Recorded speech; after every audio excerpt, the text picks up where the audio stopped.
Durante los cantos estamos siendo recordados acerca de lo que encontramos en las Escrituras. Y yo te invitaría a poder meditar qué es lo que nos hace poder pronunciar las palabras que acabamos de cantar. ¿En qué es lo que basamos nuestra confianza para poder tener la certeza de lo que acabamos de cantar? De una ciudad eterna. Apocalipsis capítulo 22. Una ciudad nueva, una ciudad descrita en el canto como la ciudad de Dios. Un río de agua de vida resplandeciente que salía del trono de Dios en medio de la ciudad, y a cada lado del río el árbol de la vida. No habrá más maldición, el trono de Dios y del Cordero estarán allí, sus siervos le servirán.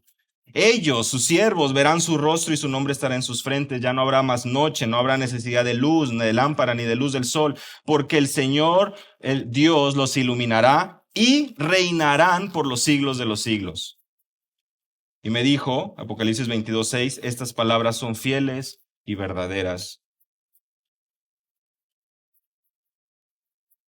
Y el Señor, el Dios de los espíritus de los profetas, envió a su ángel para mostrar a sus siervos las cosas que pronto han de suceder. He aquí yo vengo pronto, bienaventurado el que guarda las palabras de la profecía de este libro. Las cantamos con confianza y certeza, no porque provienen de un sentimentalismo humano y no porque un autor amaneció muy inspirado en una mañana, sino porque están fundamentadas en la palabra de Dios. En la palabra de Dios, que de igual manera nos instruye y nos permite poder entender de su carácter, porque Él nos ha revelado su carácter. Y uno de esos atributos y una de esas perfecciones que leemos en la Escritura es que Él no cambia, Él es inmutable. Salmo 102, versículo 27, tú eres el mismo y tus años nunca vendrán a un fin. Malaquías capítulo 3, versículo 6, porque yo el Señor no cambio. Y por eso, hijos de Jacob, ustedes no serán consumidos. Santiago capítulo 1, versículo 17, toda buena dádiva y todo don perfecto viene de lo alto, del Padre de las luces, en quien no hay sombra de variación. Él no cambia. Sus planes y sus propósitos y sus promesas son eternas, son verdaderas, y en ellas confiamos. Porque a diferencia de tus planes y los míos, sus planes permanecen, porque no hay nada que pueda interponerse en el camino de su perfecta voluntad. ¿Has pensado en eso? Romanos capítulo 8 nos enseña el apóstol Pablo que todas las cosas ayudan para bien, y la única manera de que eso puede ser garantizado para los hijos de Dios es porque nada puede interponerse a los propósitos y los planes de nuestro Dios. ¿Qué quiere decir eso? Que ni aún nuestra carne ni el mismo diablo pueden ponerse o interponerse en el camino de sus perfectos propósitos y planes. Pero nuevamente, los tuyos y los míos, nuestros planes cambian. Vamos en el carro, vamos en dirección hacia algún parque, hacia algún restaurante, a la casa de un familiar, y nos encontramos con tráfico, nos encontramos con lluvia, nos encontramos con situaciones que no nos permiten poder llegar a nuestro destino en el momento que queríamos, o en ocasiones nos desvían y tenemos que ir a otro lugar. Es la vida diaria. En el ámbito de los deportes, creo que también se puede percibir de una manera muy interesante. Hay un director técnico, hay un coach en algunos deportes, hay un equipo de entrenadores que está atento a la estrategia del rival para poder emplear o contrarrestar esa estrategia. Cambian los planes. Iniciamos de una manera, pero tenemos que cambiar. En los negocios sucede también. Cambian los mercados, las necesidades. La tecnología va creando, a veces, como lo hemos visto, ¿verdad? Cierta necesidad que antes ni siquiera teníamos idea que la teníamos. Productos que vienen y que sacuden el mercado. Estrategias de mercadotecnia que van basadas y que van cambiando dependiendo las necesidades de las personas o lo que ellos consideran que serán las necesidades de las personas. Lo mismo sucede en el ámbito bélico, las guerras, aún lo que leemos en las Escrituras. Y aún lo que vamos dándonos cuenta a lo largo de la historia conforme leemos, el tipo de terreno. la estrategia militar que tienen que emplear los generales, intentar anticipar lo que va a hacer el enemigo, intentar anticipar, todo esto viene a cambiar los planes del hombre. Pero nuevamente, los planes de Dios nunca cambian, en el sentido de que sus planes son eternos y permanecen. Aún el mismo pecado, Génesis capítulo 3, no viene a tomarlo por sorpresa, sino que él tenía un propósito, y con lo que leemos a lo largo de la Escritura es glorificar su nombre. No el nuestro. No se trata de nosotros, sino de él. Hermanos, y en esta mañana me gustaría que pudiéramos observar en Lucas capítulo 9, versículos del 1 al 6. Lucas capítulo 9, versículos del 1 al 6. 4 principios que no cambian y caracterizan una labor evangelística que honra a Dios. Lucas capítulo 9, versículos 1 al 6. Es la primera encomienda o primer envío de Jesús a sus discípulos. Y de aquí vamos a extraer, hermanos, 4 principios que no cambian, que caracterizan una labor evangelística que honra a Dios. Primeramente vamos a ver en el versículo 1 que un discípulo es enviado con potestad, con autoridad. Lucas capítulo 9, versículo 1. En el versículo 2 vamos a observar que es enviado con un propósito. Potestad, versículo 1, propósito, versículo 2. Del versículo 3 al versículo 5 vamos a ver que es enviado con provisión. Y en el versículo 6 podemos apreciar que un discípulo también es enviado con protección. Potestad, propósito, provisión y protección. Voy a dar lectura ahí a partir del versículo 1 de Lucas capítulo 9, si pueden seguirme ahí con su vista. Reuniendo a los 12, les dio poder y autoridad sobre todos los demonios y para sanar enfermedades, y los envió a proclamar el reino de Dios y a sanar a los enfermos. Y les dijo, no toméis nada para el camino, ni bordón, ni alforja, ni pan, ni dinero, ni tengáis 2 túnicas cada uno. En cualquier casa donde entréis, quedaos allí y sea de ahí vuestra salida. Y en cuanto a lo que no os reciban, al salir de esa ciudad, sacudid el polvo de vuestros pies en testimonio contra ellos. Entonces salieron e iban por las aldeas anunciando el evangelio y sanando por todas partes. Señor, te agradecemos nuevamente por tu palabra y por la bendición de poder tenerla, de poder estudiarla, Señor, y rogamos que por favor podamos ser instruidos a la luz de ella. De igual manera que nuestros niños puedan ser instruidos, Señor, tú les concedas gracia a los maestros. Permítenos que como iglesia podamos glorificarte, Señor, y caminar en tu perfecta voluntad. En el nombre de Jesús. Amén. Amén. En este transcurso de sermones, en esta serie de sermones que hemos estado teniendo en la serie de Lucas, hemos llegado ya al capítulo 9. Y han sido 8 capítulos donde hemos podido observar de manera muy directa la manera en que Jesús, primeramente los propósitos de Dios se han manifestado, han venido a cumplirse las promesas, pero también la manera en que este plan de redención va llevándose a cabo, cómo va tomando cada vez un acercamiento mayor a, por supuesto, lo que tú y yo conocemos como la muerte y resurrección de nuestro Señor Jesucristo. Conforme avanzamos en el Evangelio de Lucas, hemos podido observar que de manera muy detallada Lucas, quien por cierto reconocemos y recordamos su habilidad para poder ir presentándonos nombres, situaciones, lugares geográficos, con cierto nivel de detalle, para que no quede duda en nuestro corazón de que lo que estamos leyendo es veraz. Por supuesto, Lucas inspirado por el Espíritu, pero también escribiendo, ¿recuerdan ustedes? Lucas capítulo 1 a... ¿Se acuerdan? ¿Quién era el recipiente de su carta? Y la primera parte de su escrito, versículo 3, Teófilo. Y el propósito era que pudiera observar la verdad precisa de todos los sucesos que habían sido enseñados. Es decir, una audiencia gentil, una audiencia no judía estaba siendo instruido por las verdades del evangelio y la labor y lo que Dios había realizado en ese tiempo, en esos años anteriores, y cómo Dios hecho carne, Jesús, había venido a salvar aquello que se había perdido. Y cómo ahora este mensaje estaba llegando hasta los oídos y corazones de los gentiles. Pero en este momento de la historia debemos de poder admitir y reconocer que Claramente Jesús ha instruido a los 12 que deben de ir por la casa de Israel, deben de ir por estos judíos. Deben de ir y traer ese mensaje, que pueda redarguir, que pueda realmente chocar los corazones, que pueda venir y confrontar toda religiosidad que se haya levantado en ese momento. Y hasta ahora hemos podido observar una secuencia de mensajeros. Primeros capítulos de Lucas, Dios habla a través de ¿quién? De los ángeles, ¿verdad?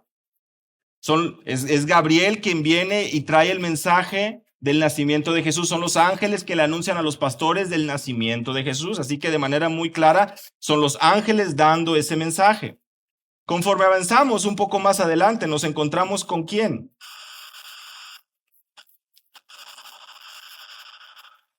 Nos encontramos con Juan, quien está dando un mensaje. Lucas capítulo 3.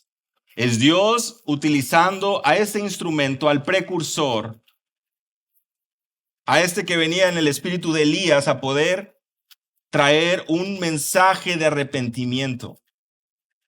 Quien anunciaba y decía, yo bautizo con agua, versículo 16 del capítulo 3, pero viene el que es más poderoso que yo, que no soy digno de desatar la correa de sus sandalias, y él los bautizará con Espíritu Santo y fuego. Así que la secuencia que hemos visto aquí en el Evangelio de Lucas es Dios hablando a través de ángeles, Dios hablando también a través de Juan al pueblo, trayendo y buscando hacerles ver su pecado. Recordamos la gente preguntándole a él a Juan qué es lo que debían de hacer, y Juan cómo les anunciaba y les mostraba su pecado y aquello que tenían que corregir.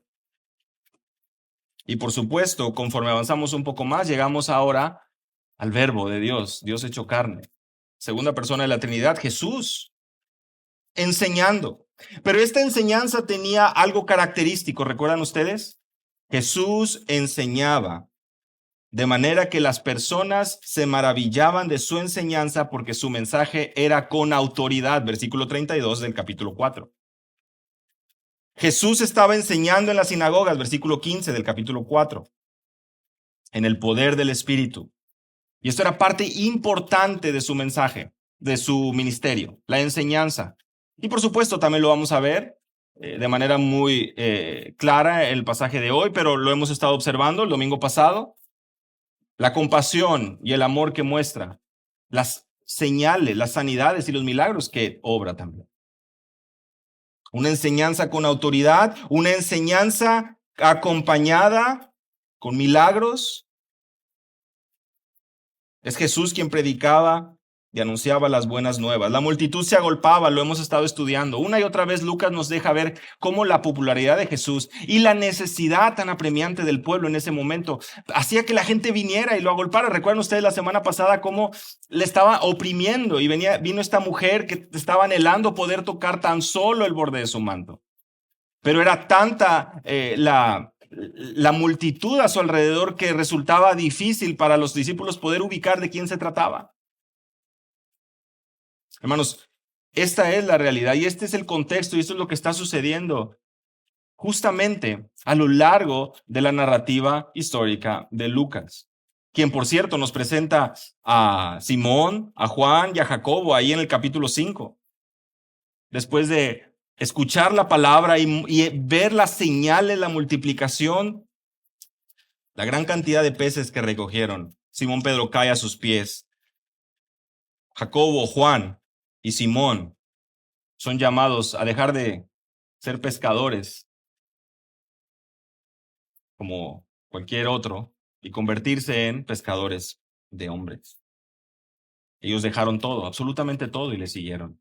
Y estuvieron observando detenidamente y estuvieron escuchando y estuvieron siendo enseñados, algo que es tan importante para su ministerio, para sus vidas y por supuesto lo que vendrá. Hechos nos narra, que por cierto ustedes recuerdan, Lucas también es autor de Hechos, la segunda parte de su escrito, y nos muestra cómo estos discípulos fueron llevados a situaciones sumamente adversas, pero prevalecieron por la misericordia de nuestro Dios y por supuesto Él mismo quien les dio el denuedo a través de su espíritu para poder responder con la palabra y recordar todo aquello que Jesús había enseñado. Qué preciosas promesas. Ellos estaban confiados, ellos podían obrar, caminar, proclamar el mensaje y obedecer el llamado porque estaban confiando. en su Maestro, en el Señor. Pero me llama mucho la atención que justamente antes de llegar a este primer envío y antes de entrar al versículo 1, en los pasajes paralelos en los evangelios encontramos una radiografía de la sociedad en ese momento. Mateo capítulo 9, versículos 35 al 37. Mateo 9, 35 al 37. Es un preámbulo de esto que vendrá. Y como les menciono, uno de los pasajes paralelos de nuestro texto en esta mañana. Jesús recorría todas las ciudades y aldeas. Y vean ahí cómo Mateo, de manera muy puntual, menciona, enseñando en las sinagogas de ellos, proclamando el evangelio del reino y sanando toda enfermedad y dolencia. Y viendo las multitudes, tuvo compasión de ellas, porque estaban angustiadas y abatidas, como ovejas que no tienen pastor. Viendo las multitudes, tuvo compasión de ellas, porque estaban angustiadas y abatidas como ovejas que no tienen pastor. Esta es la situación del pueblo en ese momento. Sí, había instituciones religiosas, había líderes religiosos, había, por supuesto, todo un sistema de gobierno, pero a los ojos de Dios, el pueblo estaba confundido, con cargas muy pesadas, siendo engañado, siendo oprimido. Estaban como ovejas que no tienen pastor. Y esa es una misma radiografía que vemos hoy en el mundo, ¿no? La confusión que hay, aún la manera en que el hombre está buscando oponerse a los principios de Dios, nos llevan a pensar que están buscando simplemente aquello que trae mayor satisfacción a su corazón. Están escuchando el consejo de aquel que ha venido a robar, matar y destruir. Y eso mismo entra muchas veces aún mismo a la iglesia. No queremos ser pastoreados. ¿Y cómo podemos ver eso? Porque no tenemos interés en leer la palabra. Tú y yo sabemos que las ovejas, los animalitos, nosotros mismos nos alimentamos, necesitamos alimentarnos, de otra manera perecemos. Y algunos pues nos gusta ciertas cosas, ciertos platillos, nos gusta ser llevados a buenos lugares, restaurantes, nos gusta que nos preparen ciertas comidas, nos gusta, ¿verdad? Bueno, como creyentes, de igual manera, somos llamados a anhelar la leche espiritual no adulterada y a crecer en el conocimiento de nuestro Dios, lo veíamos hace unos domingos atrás.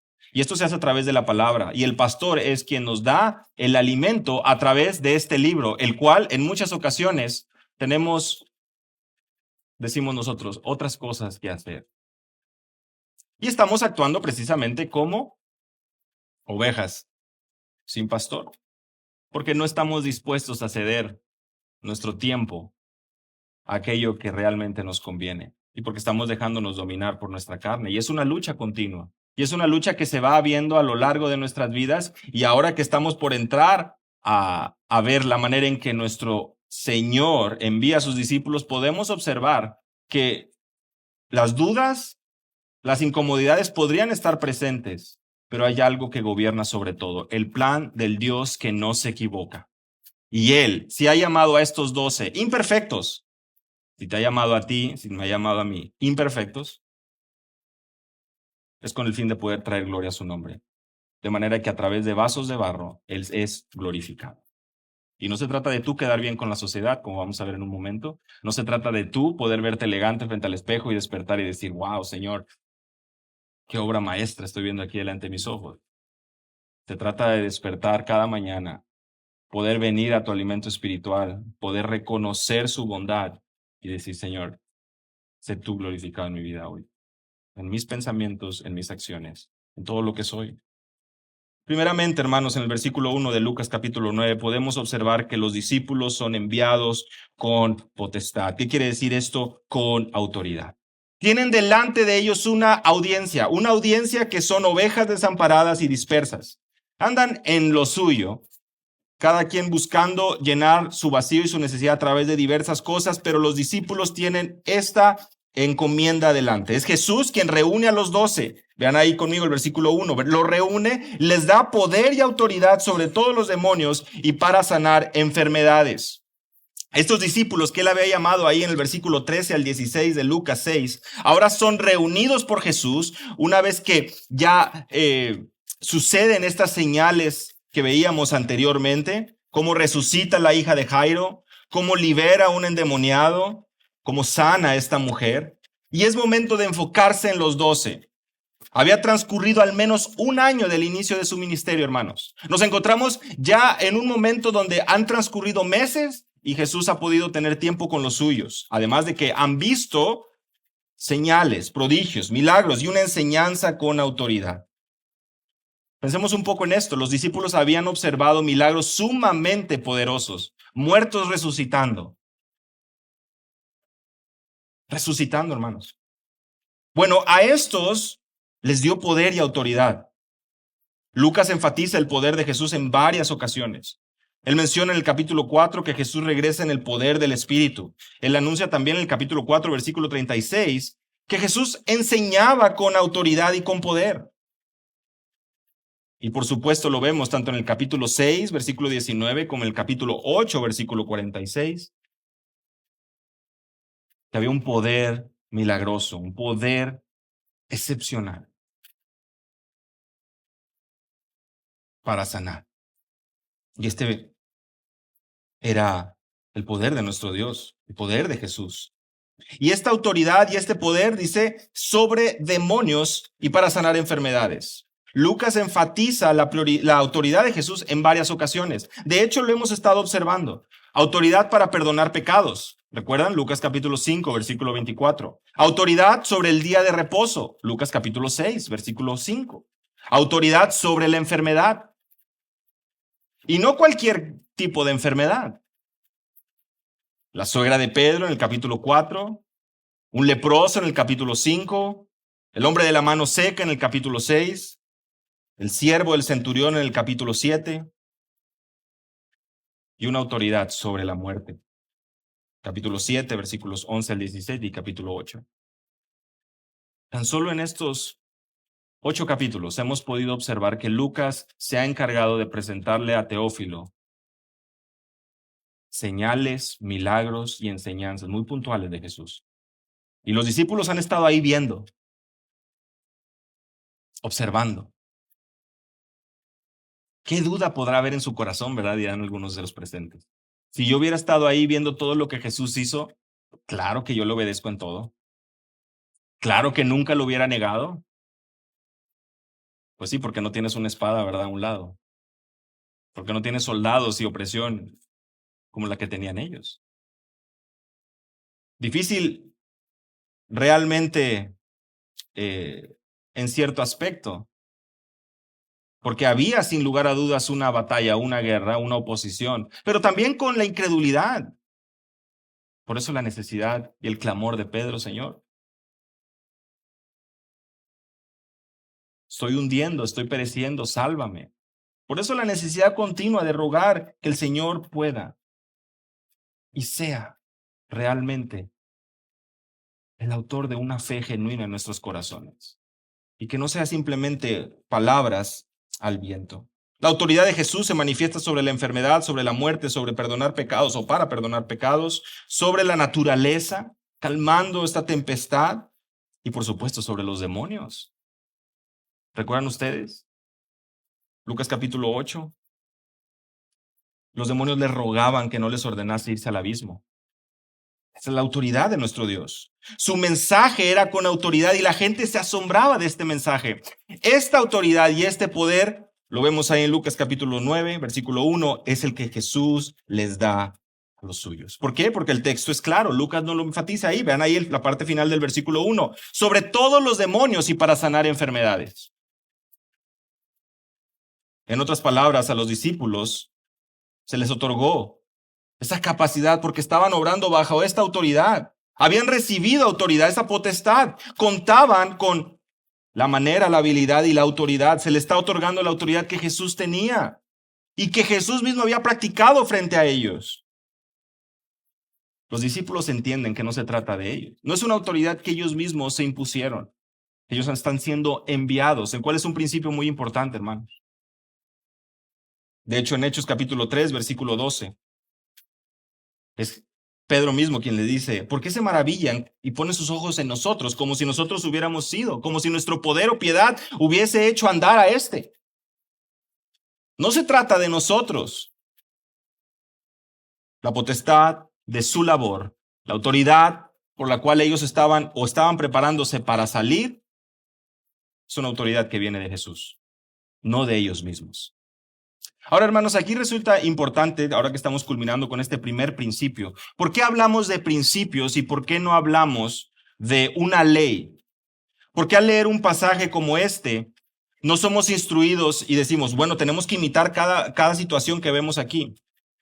Porque vemos un momento particular de Jesús hablando con sus discípulos. De hecho, al final de Lucas, cuando vemos el próximo envío, y anteriormente vemos a los 70 también siendo enviados, hay instrucciones muy particulares para cada contexto. Y ahorita vamos a ver cuáles son estas instrucciones muy particulares, porque a lo mejor ustedes dirían, no, pues yo no voy a ir con un bordón, yo no voy a ir con 2 túnicas, ¿verdad? O sea, pues esto a lo mejor no aplica para nosotros. Por eso es que estamos hablando de principios. Por eso es que estamos hablando que los propósitos y los planes de Dios no cambian. Por eso es que estamos nosotros acercándonos a las Escrituras para poder estudiar y entender estos principios que por supuesto permanecen.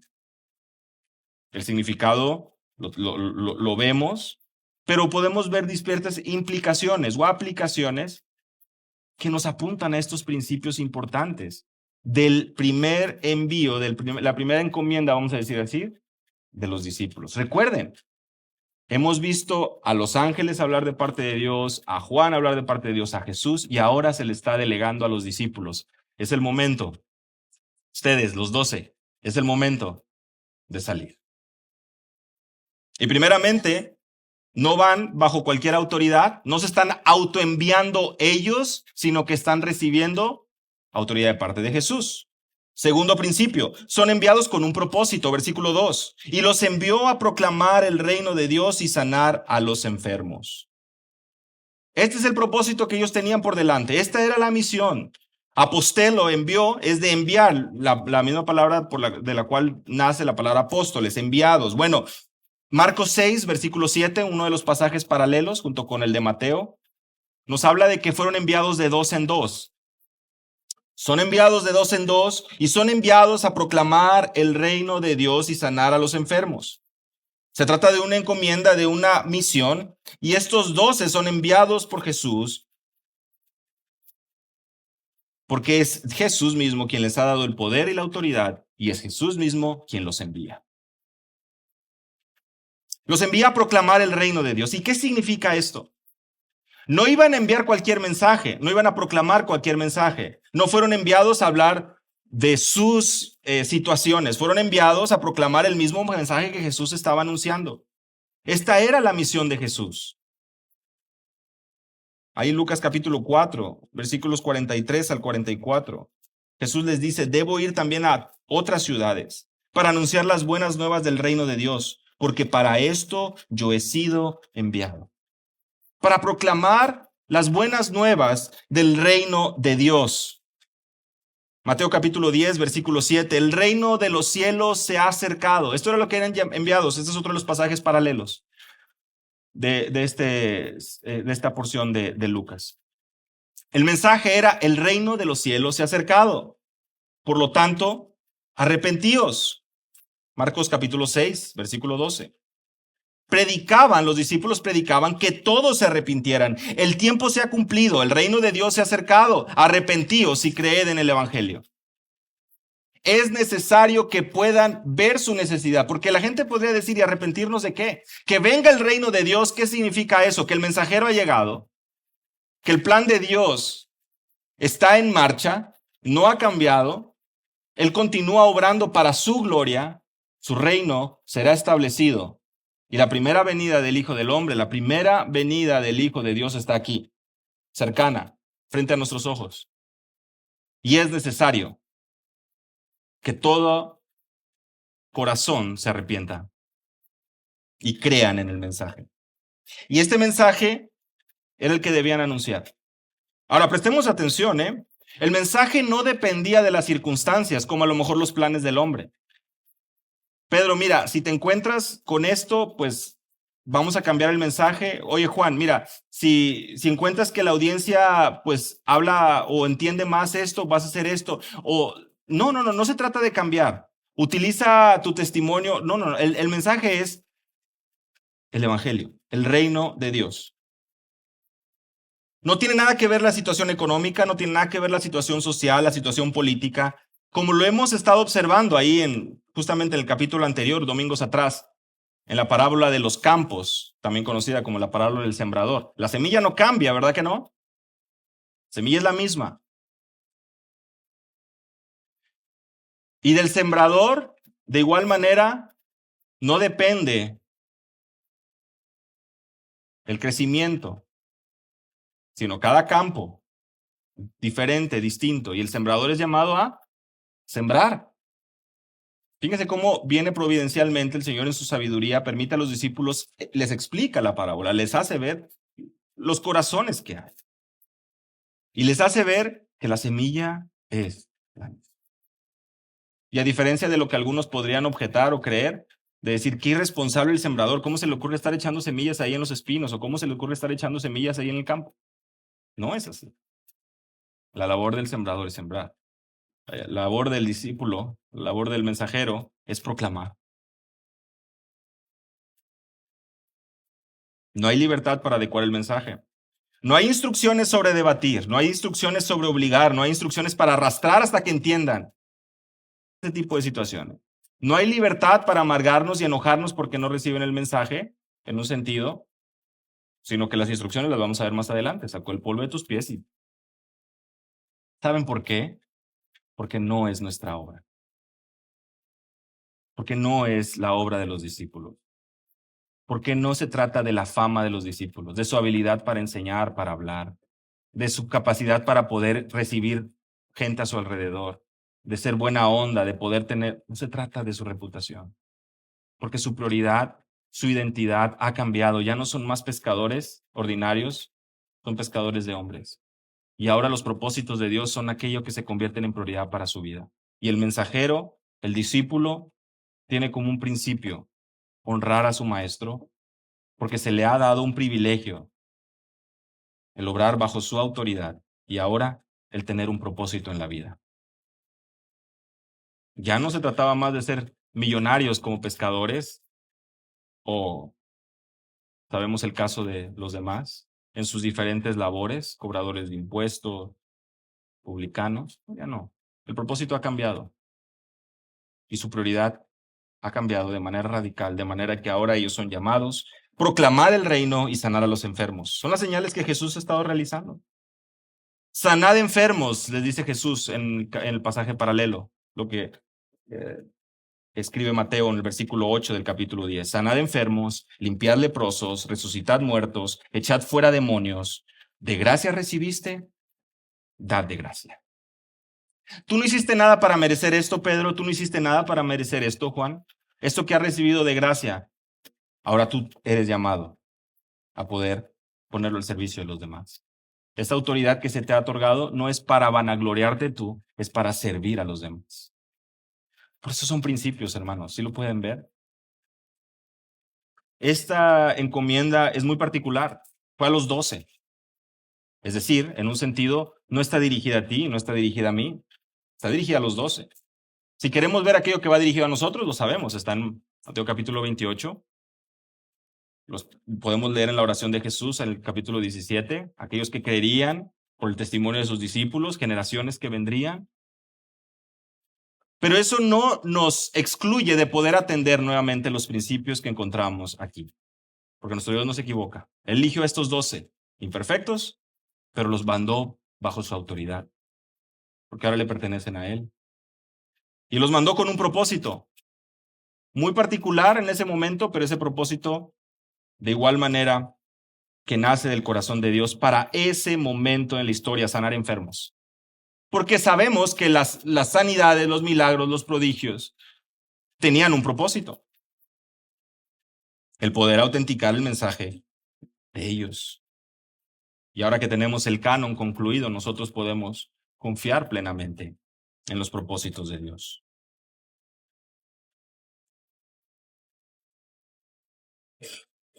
Podemos confiar y descansar en eso, sabiendo que Él tiene el control de todo lo que nos sucede. En una ocasión, recuerdan ustedes, vienen los discípulos de Juan el Bautista y vienen a Jesús y le dicen: Juan nos está preguntando, ¿eres tú el que había de venir o esperamos a otros?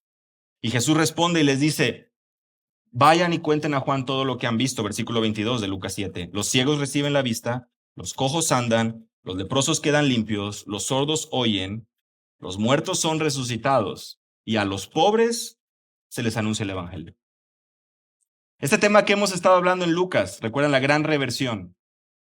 No se trata de los poderosos, de los orgullosos, se trata de los pobres, de aquellos que reconocen su necesidad y son quebrantados por la verdad de la palabra y tienen hambre y sed por el evangelio.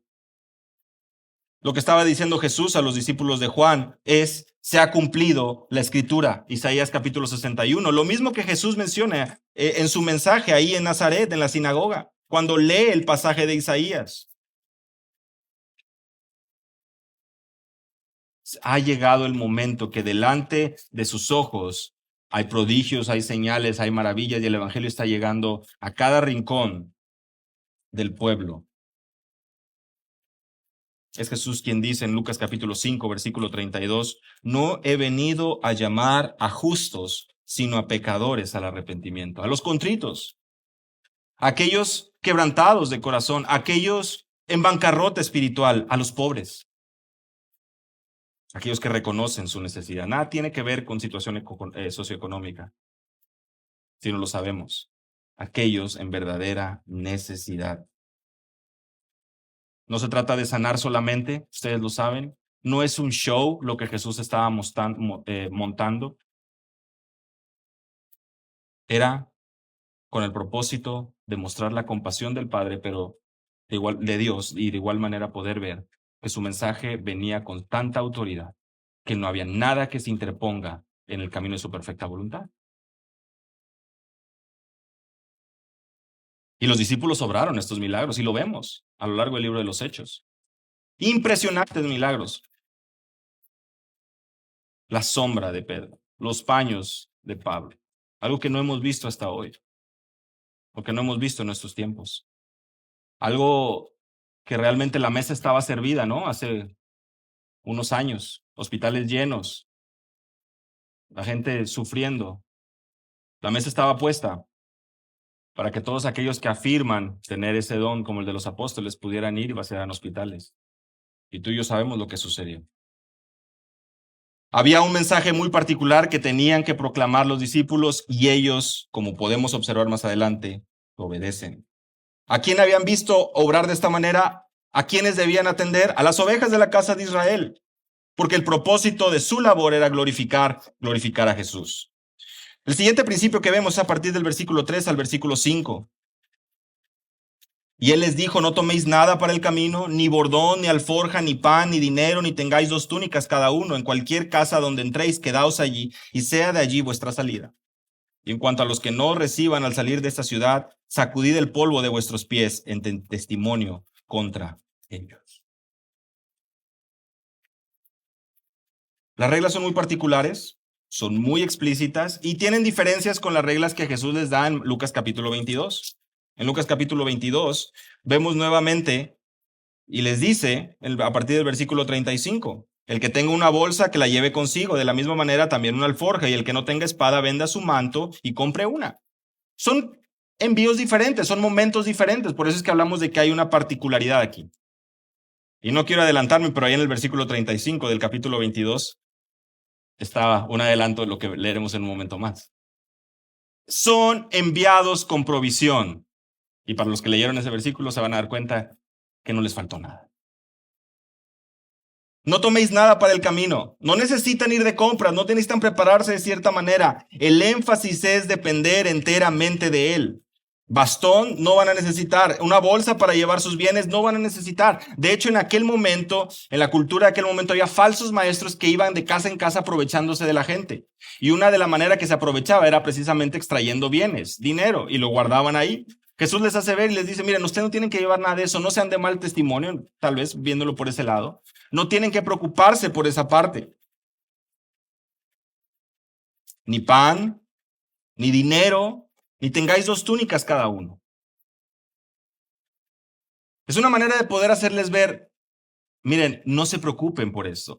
Porque tal vez, y algunos lo podemos ver de esta manera, si ustedes creen poder llevar todo, nunca van a estar listos.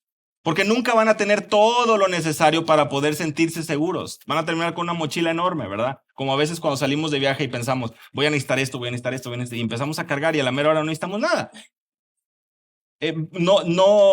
No terminamos de empacar y tal vez aquí podemos observarlo de esa manera.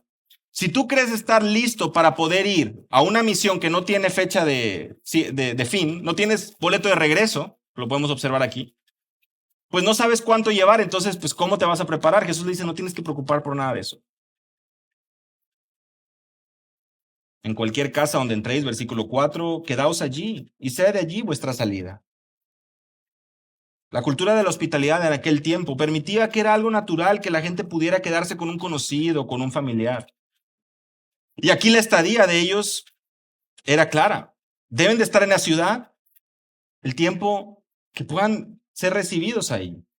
Pero el momento que salen de ahí, algunos argumentan y comentan, aquí es el momento para ir a la siguiente ciudad. Ustedes van a ir avanzando conforme se pueda tener el tiempo de estar en estas casas, en las casas de aquellos que les reciban. Y aquellos que no les reciban al salir de esa ciudad, sacudid el polvo de vuestros pies en testimonio contra ellos. No todo será agradable. Y aquí es algo importante que debemos de tener presente. La oposición y las críticas siempre van a existir. Hermanos, estamos hablando de los discípulos de Jesús y tú y yo sabemos a Jesús mismo lo que comentaron, los que rechazaron el mensaje. ¿Por qué? Porque nuevamente no se trata de tener éxito en función de números, en función de conversiones, como a lo mejor fuimos enseñados en algún momento. ¿Por qué? Porque ni tú ni yo tenemos la capacidad para poder convertir el corazón de alguien. Es una obra de Dios. Y esto se hace a través de la palabra, porque la palabra es viva y eficaz. ¿Cuál es nuestra labor entonces? Compartir la palabra, porque esta es la que va a obrar en el corazón del prójimo. Por eso es tan importante la predicación de la palabra. En todo lo que hacemos, con los niños, en nuestras casas, aquí, con nuestros compañeros de trabajo. No somos nosotros, no es nuestra obra, es la de Él y es su palabra. Por la que nacimos nosotros, por la palabra de verdad, dice Santiago en capítulo 1. Jesús les dice, yo os envío como ovejas en medio de lobos, Mateo 10. ¿Puedes pensar eso? Ovejas en medio de lobos. ¿Qué no eran ovejas confundidas que no tenían pastor? Pues esa es la realidad espiritual. Pero a los ojos de los hombres, la situación va a estar cruda y difícil. Y en esa sociedad estamos. Pero nuevamente, la oposición es clara, es evidente, y tú no debes de preocuparte, le dice a los discípulos, y nosotros, por supuesto, hoy por implicación, por lo que van a opinar los demás. ¿Por qué? Ay de vosotros, Lucas capítulo 6, ay de vosotros, cuando todos los hombres hablen bien de vosotros, versículo 26. ¿Recuerdan? Lo estudiamos hace algunos domingos.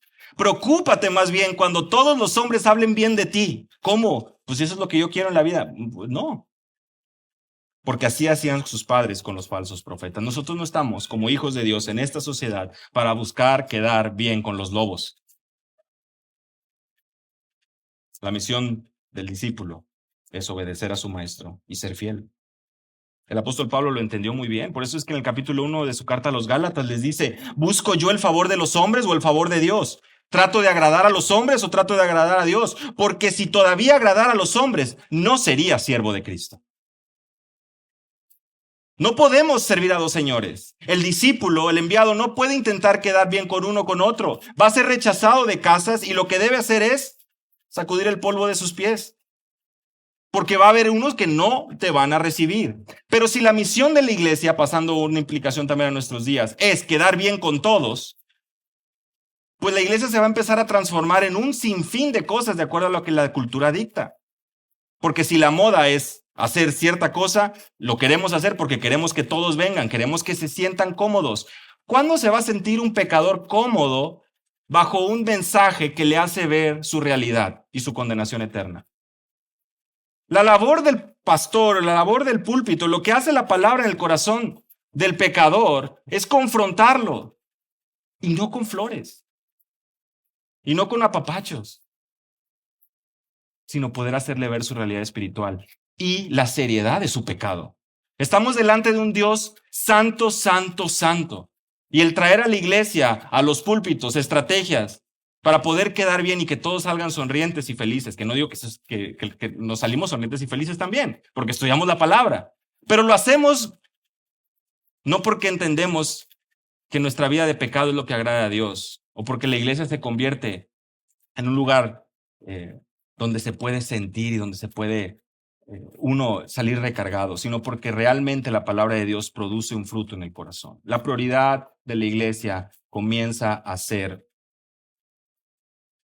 tergiversada. El propósito de la iglesia comienza a ser desviado a causa de quedar bien con la sociedad, quedar bien con todos, ofrecer lo que el mundo quiere. Lo que el mundo quiere es continuar en su pecado. Y lo que necesita realmente, y aquello que clama dentro de su interior, es paz. Y esa paz no se va a conceder con métodos humanos, sino solamente con la predicación de la palabra, porque la palabra de Dios es viva, es eficaz. Y los discípulos tenían que entregar el mensaje, y donde no fueran recibidos, los discípulos eran llamados de seguir su camino. Porque estos fueron enviados, lo estamos estudiando hasta ahora, con potestad, con propósito, con provisión y finalmente con protección.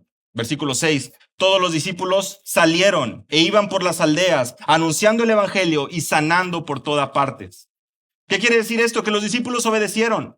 ¿Y sabes qué? Ellos salieron, iban por las aldeas, anunciaban el evangelio y sanaban. Y había alguien que se encargaba de que ellos tuvieran todo lo necesario. Y es el Dios del universo. Ciudades pequeñas. Ahora, ¿recuerdan ustedes el versículo 1? ¿A quién reunió Jesús? ¿A cuántos reunió? A los 12. Y en esos 12 hay un personaje muy interesante, ¿verdad? Ahí, un traidor. Es Judas. En esos 12 está Judas. Y la palabra de Dios nos enseña y nos dice que los 12, de dos en dos, lo leemos en el pasaje paralelo de Marcos, salieron, incluido Judas, quien anunciaba el evangelio y sanaba por toda parte.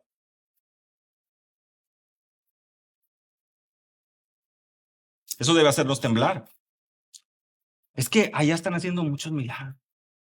Es que allá está sucediendo eso y allá sucede. Oye, pero a la luz de la palabra, ¿qué es lo que está pasando? Porque no podemos fiarnos de eso. ¿Cómo es que está siendo la palabra de Dios enseñada? ¿Y cómo está siendo llevada un día a día por la congregación, por los líderes, por las personas? ¿Cómo es su testimonio? Porque en aquel día, en el capítulo 7, versículo 22 y 24, en aquel día muchos dirán, Señor, Señor, en tu nombre hicimos milagros, en tu nombre nos sanamos enfermos. Apartados de mí, nunca os conocí, hacedores de maldad. Nunca fueron parte, nunca fueron hijos genuinos, verdaderos, pero todos hombres, vasos de barro como instrumentos para la proclamación del mensaje y la gloria de Dios. Nuestro Dios es quien se encarga que sus planes vayan de acuerdo a su perfecta voluntad y no hay nada que pueda interponerse en su camino. Y los planes de Jacobo, de Juan, de Pedro, seguramente eran dedicarse a la pesca por el resto de sus vidas, pero la promesa de convertirlos en pescadores de hombres era una realidad. Y ahora ellos estaban encaminados y estaban obrando y estaban actuando y estaban obedeciendo en obediencia precisamente, en cumplimiento al propósito de Dios. Los discípulos entendían que la labor comenzaba y culminaba en echar la semilla y en ser fieles. El crecimiento, eso no depende de nosotros. Hermanos, en estos 6 versículos hemos podido observar que aquel que es enviado de parte de Dios, que cualquier principio de que cualquier esfuerzo de evangelismo viene acompañado de estos preciosos principios. Es bajo la autoridad de Dios, bajo la autoridad de su palabra. Es con un propósito. Y dirán algunos de ustedes, bueno, si entonces mi propósito es proclamar el mensaje, pero no es sanar a los enfermos, bueno, alto ahí. Porque la palabra de Dios sí nos instruye a orar por los enfermos. Y porque Dios continúa haciendo milagros. Por supuesto que sí. En respuesta a la oración. En cumplimiento a que Él obra de acuerdo a su perfecta voluntad. Lo que estamos argumentando aquí a la luz de la palabra es el don que los discípulos tenían para sanidades. Porque nuestro Dios continúa obrando milagros y tú y yo somos llamados a continuar orando por los enfermos. Claro que sí. Porque el Señor puede obrar y puede sanar. Amén. Pero de eso a pensar que alguno de los presentes cuenta con el mismo don que tenían los discípulos que leemos a lo largo del Nuevo Testamento, es ahí donde tenemos que llegar a una conclusión determinante. Porque evaluándolos, claramente no vemos eso. Pero continuamos orando y continuamos predicando. Otro principio muy importante es el propósito, el poder servir y el poder amar, poder mostrar esa compasión a otros que están pasando por necesidad. Hermanos, otro principio importante que vimos, la provisión. El Señor se encarga de todo. Y si bien es cierto, tú y yo no nos estamos ahorita diciendo, vamos a un viaje misionero, vamos a evangelizar, no traigan nada, no traigan dinero, no se preparen. No estamos diciendo que eso es una aplicación para todos, pero sí hay un principio importante. El Señor se encarga. Y si nuestra labor es ir por todo el mundo y predicar el evangelio, si esa es la labor de la iglesia, Mateo capítulo 28, Él va a proveer los medios para que su iglesia pueda hacer precisamente eso. Y Él va a proveer la protección para que cada uno de nuestros días, los días que el Señor ha establecido para cada uno de nosotros, se vivan para su gloria, si somos sus hijos. Y aun si no lo somos, finalmente todo glorifica a Él. Pero que cada momento de nuestra existencia sepamos que el Señor está con nosotros y Él nos protegerá y no estamos desahuciados y tenemos más bien una esperanza eterna con la cual terminábamos cantando hace un momento, nuestra ciudad celestial, que no se compara en nada a todo lo que estamos viendo hoy. A eso apuntamos, a eso volteamos a ver, en eso, en sus promesas, en eso confiamos. No en enriquecernos en esta tierra y no aspirar a poder tener dinero, casas, poder. Hoy la sociedad se encuentra así como la describió Jesús, hermanos, como ovejas que no tienen pastor. Y la gran pregunta aquí radica en si realmente hay compasión por estas almas.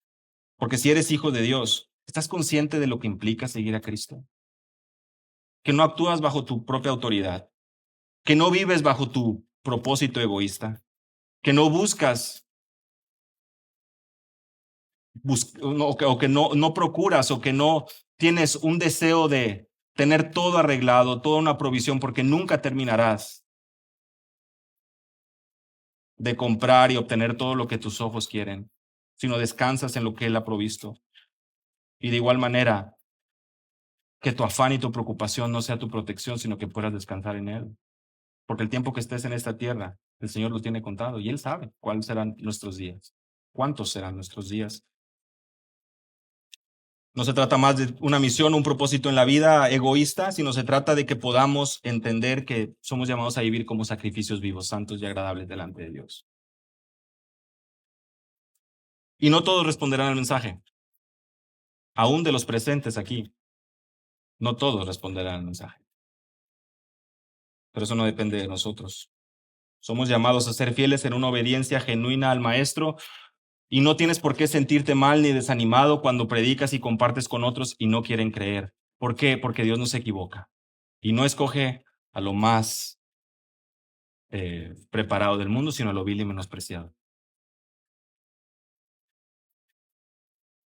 No queda en nosotros, hermanos, la transformación o la respuesta al mensaje. Nuestra labor es simplemente compartirlo, vivirlo y servir a nuestro Maestro. Y si tú no eres hijo de Dios, ¿cómo estás escuchando este mensaje? Porque el propósito para los hijos de Dios es precisamente eso. Una paz, una protección, una provisión. Ahí estamos seguros, porque dejamos de estar descarriados y desamparados como ovejas que no tienen pastor. Porque hemos venido, dice el apóstol Pedro, al obispo, al guardián de nuestras almas, al príncipe de los pastores. Y bajo su cuidado estamos seguros. ¿Cómo respondes a ese mensaje? Solamente Él tiene palabras de vida eterna. Solamente Él puede saciar tu sed.